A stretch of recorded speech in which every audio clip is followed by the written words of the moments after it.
Cutter ಹಿಂದುತ್ವವಾದಿಗಳು miss ಮಾಡದೆ ಈ ಸುದ್ದಿಯನ್ನ ನೋಡಿ.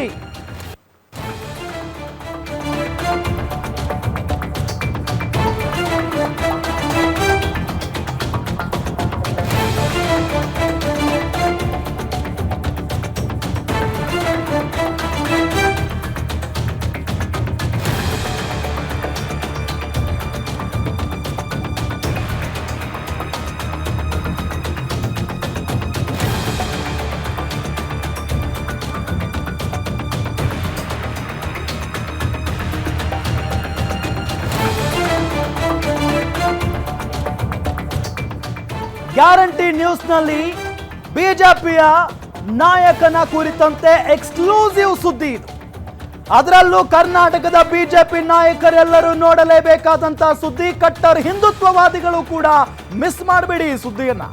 ಅದರಲ್ಲೂ ಪ್ರತಾಪ ಸಿಂಹ ಮತ್ತು ಬಸನಗೌಡ ಪಾಟೀಲ್ ಯತ್ನಾಳ್ ಅವರು ಹಿಂದುತ್ವ ಹುಲಿಗಳು, ಹಿಂದೂ ಹುಲಿಗಳು ಅಂತ ಕರೆಸಿಕೊಳ್ಳುವಂತವರು ನೋಡಲೇಬೇಕಾದಂತಹ ಸುದ್ದಿ.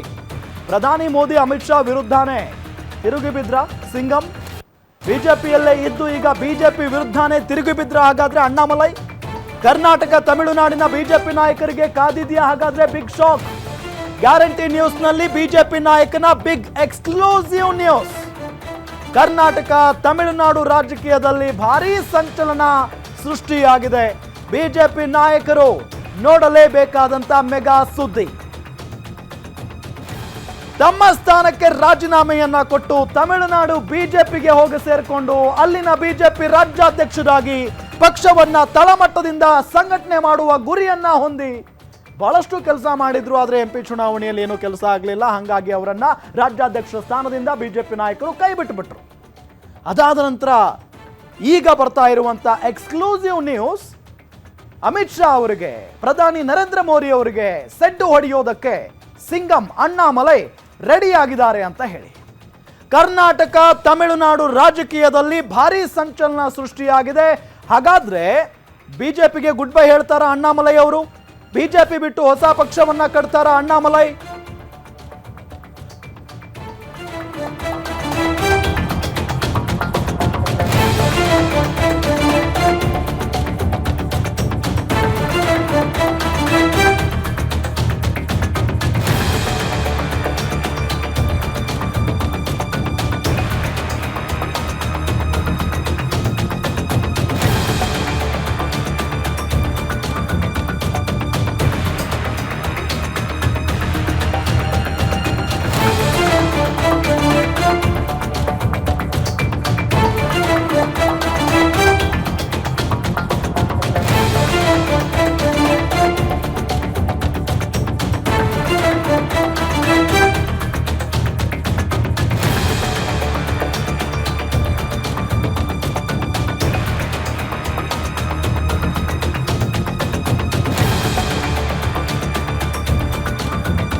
ಅಣ್ಣಾಮಲೈ ರಾಜಕೀಯ ನಡೆ ಬಗ್ಗೆ ಸಿಕ್ಕಾಪಟ್ಟೆ ಚರ್ಚೆ ಆಗ್ತಾ ಇದೆ. ತಮಿಳುನಾಡು ರಾಜಕೀಯದಲ್ಲಿ ಅಣ್ಣಾಮಲೈ ಸುದ್ದಿಯೇ ಬಹಳಷ್ಟು ಚರ್ಚೆ ಆಗ್ತಾ ಇದೆ.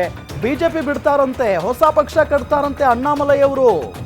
2026ರಲ್ಲಿ ತಮಿಳುನಾಡು ವಿಧಾನಸಭೆ ಚುನಾವಣೆ ಇದೆ. ನೆಕ್ಸ್ಟ್ ಇಯರ್ ಬಂದ್ಬಿಡ್ತು.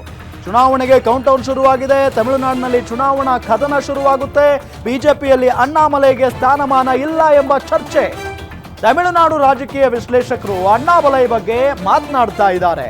ಯಾವುದೇ ಕ್ಷಣದಲ್ಲೂ ಬಿಜೆಪಿ ಬಿಡಬಹುದಂತೆ ಅಣ್ಣಾಮಲೈ. ಬಿಜೆಪಿ ಬಿಟ್ಟು ಹೊಸ ಪಾರ್ಟಿ ಕಟ್ತಾರಂತೆ. ಸಾಧ್ಯನಾ?